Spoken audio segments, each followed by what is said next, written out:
പുത്തരിയുണ്ട്. ഉത്രാടത്തെ വരവേറ്റ പാലക്കാട്ടെ കർഷകർ നെല്ല് കുത്തി ഉണ്ടാക്കുന്ന പുത്തരി ഉത്രാട ദിനത്തിൽ കഴിക്കുന്നത് കാലങ്ങളായി അനുഷ്ഠിക്കുന്ന ചടങ്ങാണ്. അരുൺ ആലത്തൂർ തയ്യാറാക്കിയ റിപ്പോർട്ട് കാണാം.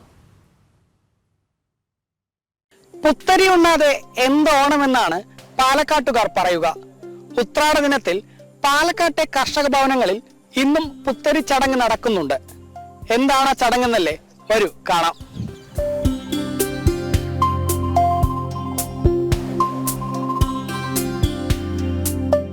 നമസ്കാരം. ഈ പുത്തരി ചടങ്ങ് ആരംഭിച്ചോ?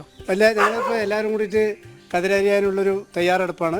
കതിരരിഞ്ഞതിന് ശേഷമാണ് ആ നെല്ല് കൊണ്ടുവന്നിട്ടാണ് ബാക്കിയുള്ള കാര്യങ്ങളൊക്കെ ചെയ്യാൻ വേണ്ടി പോകുന്നത്. നമ്മുടെ പ്രേക്ഷകർക്ക് ആ ചടങ്ങൊക്കെ ഒന്ന് കാണിച്ചു കൊടുക്കാമല്ലോ. ഓ, തീർച്ചയായിട്ടും.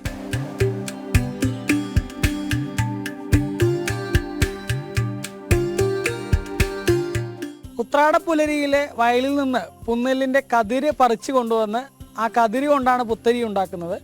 അതിനുവേണ്ടി ഇപ്പോൾ അമ്മമാർ ആ കതിര് കൊഴിച്ചുകൊണ്ടിരിക്കുകയാണ്.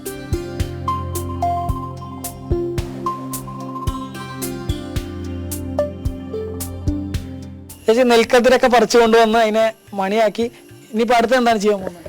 ഇതിനെ നമ്മൾ വറുത്ത് ഉരലിലിട്ട് ഇടിച്ച് ആ അവില് എന്താണ് ശർക്കര, പഴം, എലിശ്ശേരി, പപ്പടം ഇത് മൂന്നും കൂടി കുഴച്ച് നാക്കലിൽ പുത്തിരിയായിട്ട്, ചെറിയ പുത്തിരി എന്ന് അതിനെ പറയാം.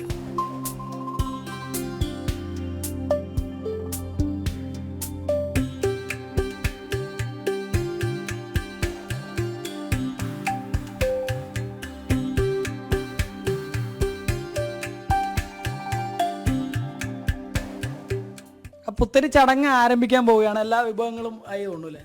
കാരണം നമ്മളിപ്പോൾ നേരത്തെ നെല്ല് വിളവെടുത്ത് എല്ലാവരും കൂടി എടുത്തു, അത് മണ്ണിച്ചട്ടിയിലിട്ട് വറുത്തു. ഇവരെല്ലാവരും കൂടിയിട്ട് അതിന് ഇടിച്ച് പാകമായിട്ടുണ്ട്. അവലിനോടൊപ്പം തന്നെ നമ്മൾ വെല്ലം പൊടിച്ചിട്ടുണ്ട്, പപ്പടമുണ്ട്, പഴമുണ്ട്. ഇതെല്ലാം കൂടിയിട്ടാണ് നമ്മൾ മിക്സ് ചെയ്തിട്ട് ചെയ്യുന്നത്. ഇതാണ് ചെറിയ പുത്തിരി. ചെറിയ പുത്തിരിൻ്റെ മുന്നോടി കാരണം ഞങ്ങൾ ഈ കാലാവസ്ഥ വ്യതിയാനമൊക്കെ അതിജീവിച്ചിട്ട് ഇപ്പോൾ നല്ല രീതിയിൽ പഞ്ച വന്നിട്ടുണ്ട്. അപ്പോൾ ഞങ്ങൾ രാവിലെ എണീച്ച് സാധാരണ പാടത്ത് പോകുമ്പോഴും നെല്ല് കുറിക്കാറില്ല, പുന്നെല്ലിൻ്റെ ഒന്നും കുറിക്കാറില്ല.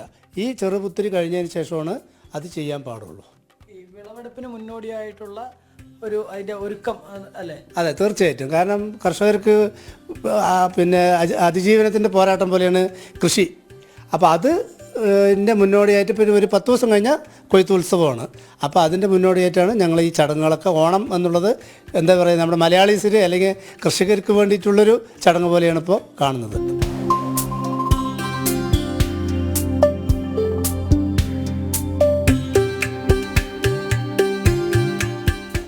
ഈ വിളക്ക് സ്ട്രെയിറ്റ് ആയിട്ട് കത്തുന്ന സമയത്താണ് പുത്തിരി ഉണ്ണ. അത് സംഭവം ഇത് അലയുന്ന പോലെയാണ് കത്തുന്നെങ്കിൽ നമ്മുടെ തുടർന്നുള്ള ജീവിതവും കഷ്ടപ്പാടുകൾ നിറഞ്ഞായിരിക്കും എന്നാണ് ഒരു ഐതിഹ്യം. പിന്നെ ഇത് സ്ട്രെയിറ്റ് ആയിട്ട് കത്തുന്ന സമയത്ത് നമ്മൾ വായിലിടും പുത്തിരി. അപ്പോൾ എല്ലാവരും ചെമ്പൂര് പറഞ്ഞ തലയിലിടും. അതിനുശേഷം നമ്മൾ പുറത്തു പോയിട്ട് പനയോ അല്ലെങ്കിൽ തെങ്ങോ നമ്മൾ കാണും. സോ ഇത് ഒരു ഐതിഹ്യം എന്ന് പറഞ്ഞു കഴിഞ്ഞാൽ പനയാണെങ്കിൽ അസുരനും തെങ്ങാണെങ്കിൽ ദേവനും എന്നൊരു ഐതിഹ്യത്തിലാണ് നമ്മളിത് കാണാറുള്ളത്.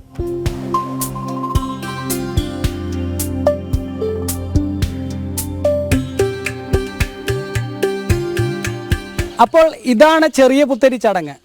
വിളവെടുപ്പ് പൂർത്തിയായാൽ പുന്നെല്ലിൻ ചോറും വിഭവസമൃദ്ധമായ സദ്യയുമായി വലിയ പുത്തരി ചടങ്ങും പാലക്കാട്ടെ കർഷക ഭവനങ്ങളിൽ നടക്കാറുണ്ട്. PR മനൂപിനൊപ്പം അരുൺ ആലത്തൂർ, ജനം, പാലക്കാട്.